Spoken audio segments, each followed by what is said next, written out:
যুক্তরাষ্ট্র ও চীনের বাণিজ্য যুদ্ধে বিপাকে বেশ কিছু টেক প্রতিষ্ঠান। এর মধ্যে ২০০৮ সালে চীনের বাজারে আসা আইফোন বিক্রেতা প্রতিষ্ঠান অ্যাপল গত বছর হারিয়ে ফেলে নিজেদের অবস্থান।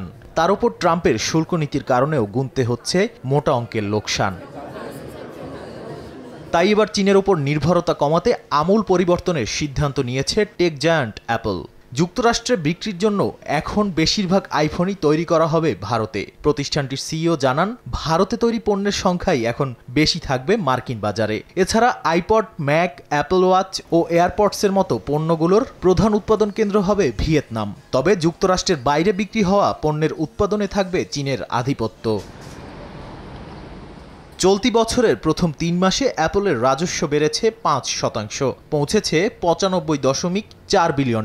বিশ্লেষকরা বলছেন, উৎপাদন সরানোয় বিলিয়ন ডলারের বিনিয়োগ লাগলেও দীর্ঘমেয়াদে এই সিদ্ধান্ত মার্কিন বাজারে অ্যাপলকে আরও সুবিধাজনক অবস্থানে নিয়ে যাবে বলে আশা করা হচ্ছে। টিম কুক জানান, যুক্তরাষ্ট্রের বিভিন্ন অঙ্গরাজ্যে আগামী ৪ বছরে $৫০০ বিলিয়ন বিনিয়োগ করবে অ্যাপল।